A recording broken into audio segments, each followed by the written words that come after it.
अस्सलाम वालेकुम my dears. जैसे कि हमने कॉन्स्टिट्यूशन के लेक्चर सीरीज़ पे जो है काम कर रहे हैं, आज का जो हमारा लेक्चर है वो लेक्चर नंबर 7 है। लेक्चर नंबर 7 है जहां हम आर्टिकल 62, 63 एंड 63A पढ़ेंगे। ये मुतल्लिक है पार्लियामेंट के मेंबर्स की क्वालिफ़िकेशन एंड डिसक्वालिफ़िकेशन के हवाले से। तो पहला जो हमारा आर्टिकल है 62, वो हमें ये बताता है कि qualification for the members of parliament, it means कि parliament means national assembly, senate and president of Pakistan. तो ये अगर क्वालिफ़िकेशन होगी उस बंदे में तो वो बंदा नेशनल असेंबली का मेंबर, सेनेट का मेंबर बन सकता है, वरना 63 में वो डिसक्वालीफाई हो जाएगा। तो जो हमारा आज हम देखेंगे 62 को, तो उसमें कौन सी क्वालिफिकेशन बताई गई है? Qualification of members of parliament. पहली बात ये तो वो सिटीजन ऑफ पाकिस्तानी हो, सिटीजन ऑफ पाकिस्तानी हो। दूसरी बात के वो बंदा क्या हो, ही is in case of national assembly, अगर वो नेशनल असेंबली का मेंबर बनना चाहता है, नेशनल असेंबली, तो जो उसका एज होगा वो 25 ईयर जो है मिनिमम एज होगा। उसके साथ साथ इलेक्टोरल रोल में उसका जो है नाम हो, इट मीन्स वो रजिस्टर्ड हो, रजिस्टर्ड वोटर हो, वोटर हो। उसके साथ ये है कि अगर ये कि national assembly 25 years and age is enrolled as a voter in any electoral roll any part of Pakistan for election to a general seat or a seat reserved for non-Muslim, तो any part of पाकिस्तान से, any part of Pakistan से बंदा लड़ सकता है। Part of Pakistan कौन से seat पे? जनरल सीट पे, रिजर्व्ड पे, या वुमेन के जो रिजर्व सीट है, वुमेन की सीट, तो election seats reserved for non Muslim, women नहीं है, नॉन मुस्लिम।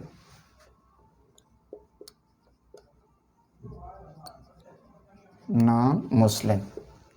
उसके साथ क्या है कि any area in province from which he seeks membership for election to seat reserved for women. अगर वुमेन की बात है कि तो उस सूबे के किसी भी एरिया से हो, उस सूबे के any part of province, any part of province हो, any area in province from which he seeks membership for election to seat reserved for women, reserved for women। उसके साथ हम क्वालिफिकेशन और क्या है, he is in case of senate, अगर senate की बात करें, सेनेट में मेंबरशिप की बात करें, तो पहली बात तो उसकी एज कम से कम क्या हो, कम से कम एज जो है 30 इयर्स होना चाहिए, 30 इयर्स एज। उसके साथ क्या है, he is in case of senate not less than 30 years of age and is enrolled as voter in any area in a province or as case may be the federal capital for whole federal capital from where he seeks membership। तो enrolled जो इसका voter list में इसका नाम enrolled हो, registered voter हो उस सूबे का जहां से वो मेंबरशिप ले रहा है। तो सेनेट के लिए 30 इयर्स एज है। उसके साथ है कि सेनेट नॉट लेस, और कैपिटल टेरिटोरी के लिए जो फेडरल कैपिटल टेरिटोरी है वहां से अगर बंदा हो तो वो इस्लामाबाद से आ सकता है, फेडरल एरिया से। उसके साथ ये क्वालिफिकेशन, जनरल क्वालिफिकेशन ये है कि ये गुड कैरेक्टर हो,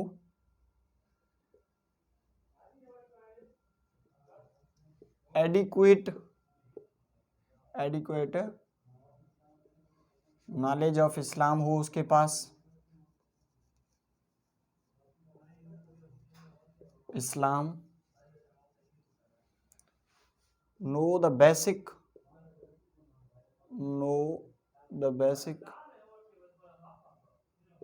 टीचिंग ऑफ इस्लाम,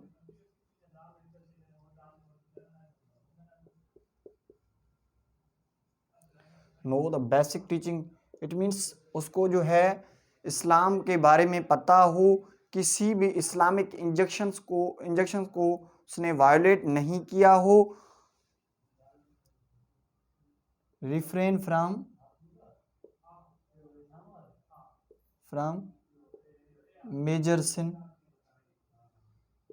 किसी कबीरा गुनाह से उन्होंने परहेज किया हो, उससे बचा हो, और है ही सेजिशियस राइटियस नॉन प्रोफिगेट ऑनेस्ट एंड अमीन, ये बंदा ऑनेस्ट हो, अमीन हो। तो एक बात इधर है कि जो नॉन मुस्लिम के लिए the disqualification specified in paragraph D and E shall not apply to person who is non Muslim but such person shall have good moral relation. D and E जो है कि नॉन मुस्लिम पे apply नहीं हो रहा है। D and ई क्या है? डी ये है कि उनको जो है उसने कोई इस्लामिक इंजेक्शंस को वायोलेट नहीं किया हो। नॉन मुस्लिम तो कर सकता है मगर वो उस हद में, क्योंकि वो मुसलमान नहीं है, तो इस हवाले से ये उन पे जो है कर वो भी नहीं सकता। तो उसका जो है मोरल जो एटीट्यूड है वो बेहतर होना चाहिए। उसके साथ उसको अगर इस्लामिक नॉलेज नहीं है, बेसिक इंफॉर्मेशन नहीं है, उसके टीचिंग का पता नहीं है नॉन मुस्लिम को, तो फिर भी वो हो सकता है, क्योंकि ये दो शक जो हैं वो नॉन मुस्लिम पे अप्लाई नहीं हो रहे हैं। तो ये थी qualifications of the members of parliament. जो पार्लियामेंट के जो मेंबर्स बन रहे हैं अंडर आर्टिकल 62, अगर कोई बंदा ये क्वालिफिकेशन में उतर रहा है तो फिर वो मेंबर्स ऑफ पार्लियामेंट बन सकता है। तो आप मुझे बताएं कोई ऐसा बंदा, ऐसा सिंगल बंदा पाकिस्तान में जो इस क्वालिफिकेशन पे उतर रहा हो। It is imaginary qualification, it is not a real qualification but there is written. यहाँ कॉन्स्टिट्यूशन में तो लिखा हुआ है, ये होना चाहिए कि इस्लामिक जो इंजेक्शंस हैं कितने ही मर्तबा ये पॉलिटिशियन उनको वायलेट करते हैं, मोरल जो उसका एटीट्यूड ठीक नहीं होता है, उसके बावजूद दे आर क्वालिफाइड, क्योंकि वो बड़े हैं, सियासतदान हैं। ये इधर लिखा हुआ है कि इनके क्वालिफिकेशन ये है। क्या उन्होंने मेजर कोई भी गुनाह नहीं किया होगा? क्या उन्होंने जो है क्या वो ऑनेस्ट हैं? क्या वो अमीन हैं? उसके बावजूद भी दे आर क्वालिफाइड। तो ये जो है हमारे लिखे हुए बातें हैं जो हमारे सियासतदानों के लिए हैं। जो अब अगर इसकी डिस्क्वालिफिकेशन की बात करें तो वो है हमारा 63 में जो है इसकी डिस्क्वालिफिकेशन है।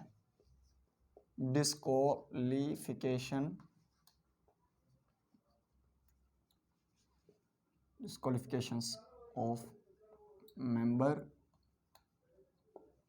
पार्लियामेंट के मेंबर की डिस्क्वालिफिकेशन अंडर आर्टिकल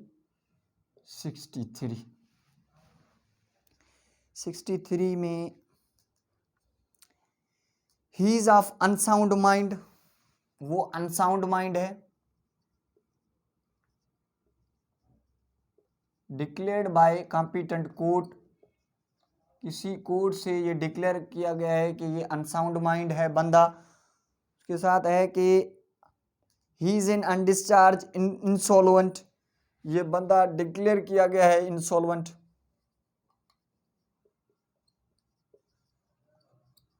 फिर भी ये क्वालिफाई नहीं है, डिस्क्वालीफाई हो जाएगा।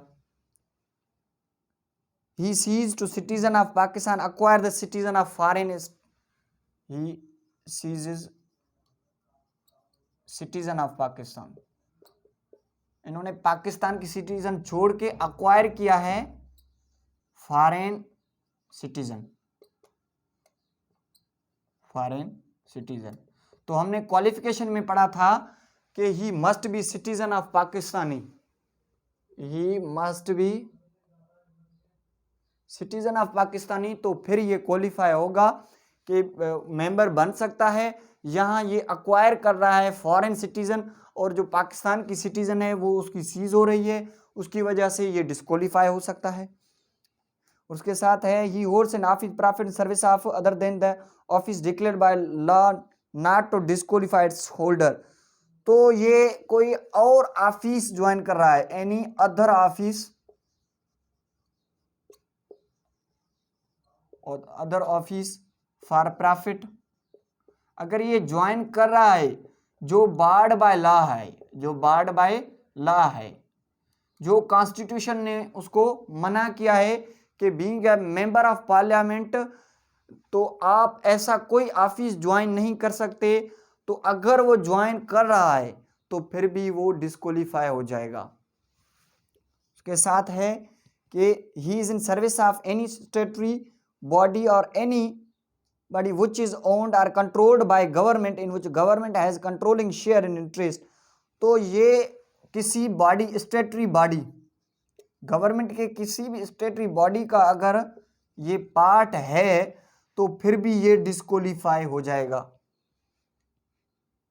और है he has been convicted by a court of competent jurisdiction propagating any opinion acting in any manner प्रिजुडिकल तो ideology of Pakistan sovereignty integrity, तो ये कह रहा है कि डिक्लेयर हो चुका है किसी भी कॉम्पिटेंट कोर्ट से, declared by competent court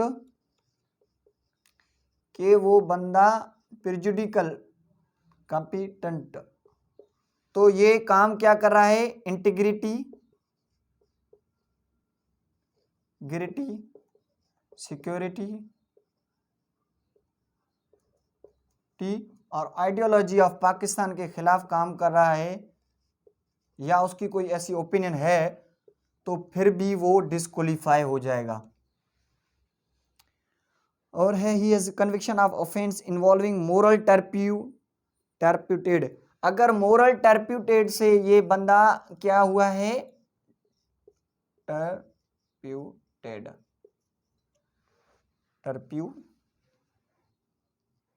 टर्पीट्यूड,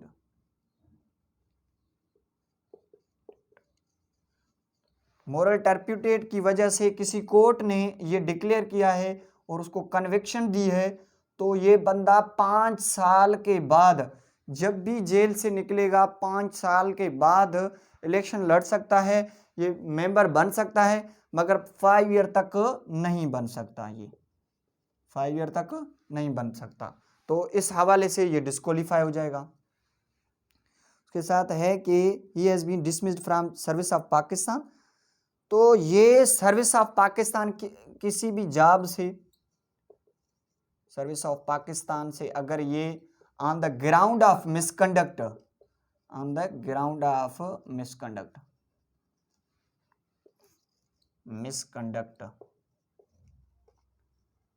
misconduct के ग्राउंड से इसको सर्विस से डिसमिस कर दिया गया है पाकिस्तान के किसी भी जॉब से, तो इस हवाले से इस ग्राउंड में भी वो बंदा डिस्क्वालीफाई होगा। तो ये सर्विस का टाइमिंग क्या है, इसकी टाइमिंग है 5 years lapsed since his dismissal, और ये 3 ईयर है, सॉरी, तो इसके लिए कितने साल हैं, आफ्टर 3 ईयर्स जो है ये बंदा फिर क्वालिफाई होगा, ये जो है 3 ईयर तक क्वालिफाई नहीं होगा।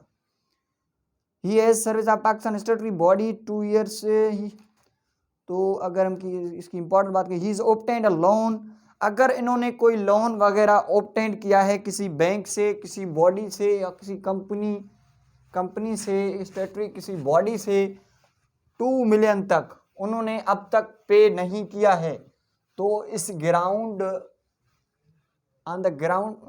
ग्राउंड से भी बंदा डिस्क्वालीफाई हो जाएगा। 2 million rupees 2 million rupees 2 million rupees इन्होंने क्या किया है, लोन लिया है, या इसने खुद लिया है, या हिज वाइफ, हिज स्पाउस,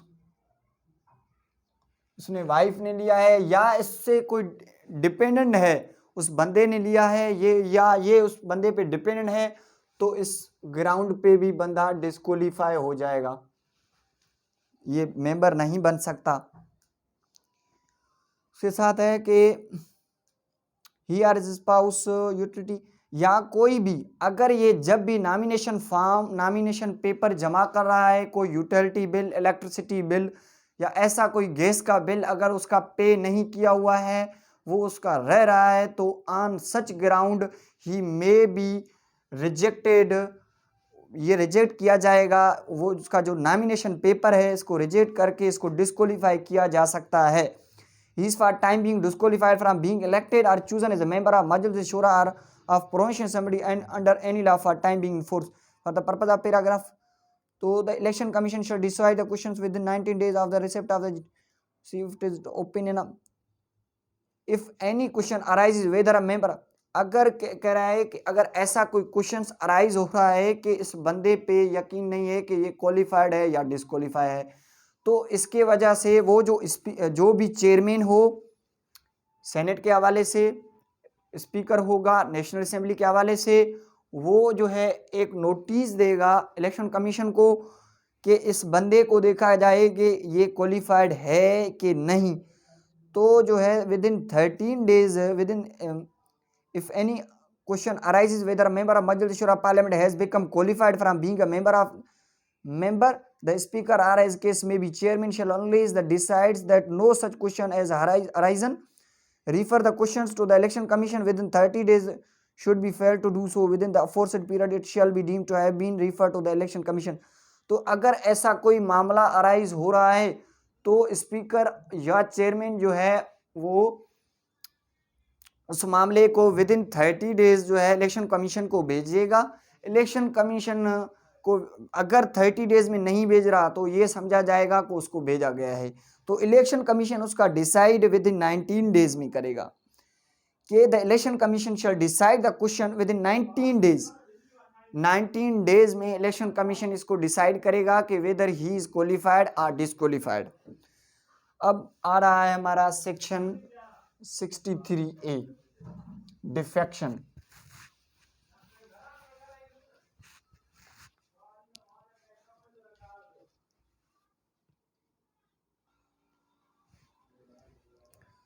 तो जो हम डिफेक्शन की बात कर रहे थे 63A में, तो 63A को हम नेक्स्ट लेक्चर में देखेंगे।